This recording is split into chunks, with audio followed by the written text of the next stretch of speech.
Hello दोस्तों। आज हम इलेक्ट्रिसिटी चैप्टर के कुछ फॉर्मूलाज देख रहे हैं, ठीक है, जो कि हमारे लिए काफ़ी यूजफुल रहेंगे एग्जाम टाइम पे। तो कुछ क्वांटिटी जो कि इलेक्ट्रिसिटी चैप्टर में हमने यूज़ की हुई हैं उनकी हम एसआई यूनिट देख लेते हैं और उनके कुछ सिंबल्स देख लेते हैं। जैसे वोल्टेज हम अक्सर यूज करते हैं वोल्टेज, तो जो वोल्टेज होता है वो पोटेंशियल डिफरेंस को ही बोलते हैं। वोल्टेज का सिंबल है वी और वोल्टेज को एसआई वोल्टेज को जो मेजर करते हैं यानी कि उसकी एसआई यूनिट होती है वोल्ट। एक टर्म यूज होता है पावर, पावर की सिंबल है पी और ऐसे यूनिट है वॉट। चार्ज को नोट करते हैं क्यू से और ऐसा यूनिट है कूलम। वर्क और एनर्जी को डब्ल्यू से नोट करते हैं और इसकी ऐसा यूनिट है हमारी जूल। ठीक है, फिर हमारा एक रेजिस्टेंस, तो जो रेजिस्टेंस है उसका सिंबल है आर और उसकी ऐसा यूनिट है ओम। तो एक है इलेक्ट्रिक करंट या फिर सिंपल करंट, करंट का ऐसा यूनिट जो है वो है एम्पियर और आई से डिनोट करते हैं। फिर एक टर्म है हमारा इसमें क्वांटिटी रेजिस्टिविटी, रेजिस्टिविटी का सिंबल रो है, यहाँ पे देख सकते हो आप, और इसको मेजर करते हैं ओम मीटर में।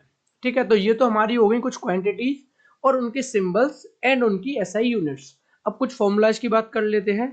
तो अगर उनके फॉर्मूलाज को हम देखें, ठीक है, यहाँ पे देखो ये डेफिनेशंस लिखी हुई हैं छोटी मोटी और यहाँ पे सिंबल्स दिए हुए हैं। कुछ कंपोनेंट्स के सिंबल्स भी थोड़े से ध्यान रखना पड़ेगा आपको कि इलेक्ट्रिक सेल का सिंबल ये हो गया, ठीक है, बैटरी का सिंबल हो गया, प्लग की स्विच ओपन है, स्विच ओपन है इसका मतलब करंट फ्लो नहीं कर रहा, करंट फ्लो नहीं कर रहा तो देखो कनेक्ट नहीं है, या फिर इस तरीके से बीच में कुछ भी नहीं है यानी कि ओपन सर्किट है, करंट फ्लो नहीं कर रहा।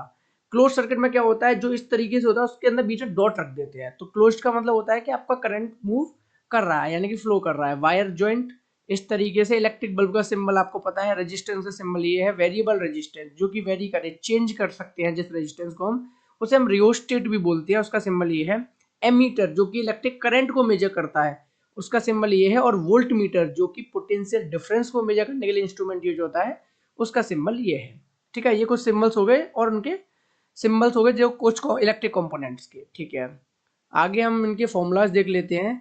कुछ इंपोर्टेंट फॉर्मूला है जो कि electricity chapter. Number 1 Coulomb's law, F equals to K Q1 Q2 by R square. ठीक है, हालांकि ये वाला 10th फॉर्मूला हमारा यूज नहीं हुआ है लेकिन इसे याद रखना है। फॉर्मूला होता है कि K Q1 Q2 by R square. यहाँ पे Q1 Q2 क्या होते हैं, वो दो चार्जेस जिनके बीच में फोर्स लग रही होती है। ठीक है, तो हमारा एक फॉर्मूला है V equals to W upon Q, यानी कि पोटेंशियल डिफरेंस इक्वल होता है वर्क डन पर यूनिट चार्ज के। अब यहाँ से वर्क निकालना हो तो V इंटू क्यू कर सकते हो, ये तो कॉमन सेंस वाली बात है।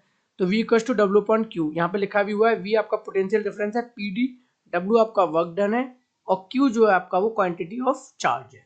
ठीक है, आगे थर्ड फॉर्मूला हमारा V equals to R I, V equals to R I जो कि ओम्स लॉ से आया था। V हमारा पोटेंशियल डिफरेंस है, यानी कि पोटेंशियल डिफरेंस इक्वल होता है किसके, R मल्टीप्लाई बाई आई के। ठीक है, अगर R निकालना हो तो ऑब्वियसली V अपॉन आई हो जाएगा। ये हमारा थर्ड फॉर्मूला हो गया इलेक्ट्रिसिटी का। Fourth formula R equals to rho L upon A, यानी जो रेजिस्टेंस होता है हमारा वो इक्वल होता है resistivity multiply length of the wire divided by area of the wire, यानी कि वायर की थिकनेस कितनी है। तो R equals to rho L upon A. ठीक है, जो साथ में फॉर्मूला लिखा हुआ है वो उन्होंने चेंज करके लिखा है, इतना तो मैथमेटिकली हमें भी आता है कि भाई अगर v equals to I R है तो i equals to v upon R हो जाएगा, r को मल्टीप्लाई में तो डिवाइड में आ जाएगा, तो वो साथ में से लिखे हुए हैं। फिर आगे सीरीज कॉम्बिनेशन, जब आप रेजिस्टेंस को सीरीज कंबाइन करते थे तो फॉर्मूला क्या था, R1 plus R2 plus R3, यानी कि उनको इंडिविजुअली आप ऐड करते जाइए, आपको नेट या टोटल या इफेक्टिव रेजिस्टेंस मिल जाएगा किसका, सीरीज सर्किट का। फिर आपका आता है पैरेलल कॉम्बिनेशन। पैरेलल कॉम्बिनेशन में क्या होता था, जो आपके रेजिस्टेंस हैं, जितनी भी रेजिस्टेंस आपने पैरेलल में लगाए हैं उनके रेसिप्रोकल का सम कराया जाता था। उनका सम नहीं किया जाता था, उनका पहले रेसिप्रोकल करो। जैसे R1 R2 R3 तीन रेजिस्टेंस है, पहले इनको रेसिप्रोकल करो, 1 upon R1 plus 1 upon R2 plus 1 upon R3, फिर ऐड करो। तो हमारा पैरेलल कॉम्बिनेशन था।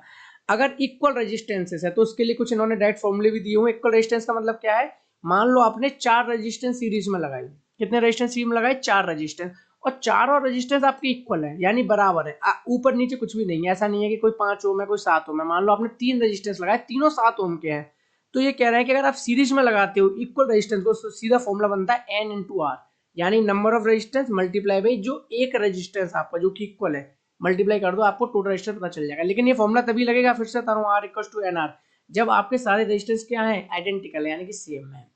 अगर आपके सारे रेजिस्टेंस आइडेंटिकल है, सेम है, तो अगर पैरेलल में देखना है तो R upon N. R upon N का मतलब क्या है, जो रजिस्टर आपने पैरेलल्स में लगाए हैं जो कि इक्वल है उनका रेजिस्टेंस आर है, डिवाइडेड बाई एन, यानी कि आपके जितने टोटल रजिस्टर्स है आप डिवाइड करोगे, आपको पता चल जाएगा नेट या effective resistance in parallel combination.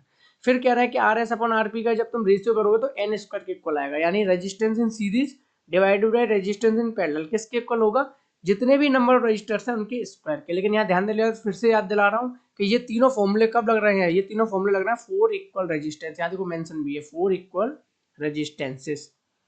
यहाँ तक क्लियर है। यहाँ पे आर एस क्या है, effective resistance in series, RP क्या है, effective resistance in parallel, N क्या है, नंबर ऑफ रजिस्टर्स, और आर है resistance of each circuit. Clear है। आगे नेक्स्ट फॉर्मूला देखते हैं, सेवंथ वाला। सेवंथ इक्वल टू क्या है, P equal to W upon T, यानी जो इलेक्ट्रिक पावर होता है वो किसके इक्वल होता है, वर्क डन पर यूनिट टाइम। यहाँ पे पावर किसकी है, डिवाइस की, वर्क क्या है, जो इलेक्ट्रिक करंट कर रहा है और कितने टाइम के लिए ऑपरेट हो रहा है। तो P equal to W upon T, ठीक है। और वर्क का एक और फॉर्मूला है V इंटू आई इंटू टी, यानी कि जो वर्क होता है इलेक्ट्रिक करंट के द्वारा वो कितना वर्क होता है, पोटेंशियल डिफरेंस का मल्टीप्लाई कर दो करंट से, मल्टीप्लाई कर दो टाइम से, ठीक है। Power equal to potential difference multiply by current multiply by time, आपको W मिल जाएगा। 8th formula. 9th फॉर्मूला आपका P equal to V into I.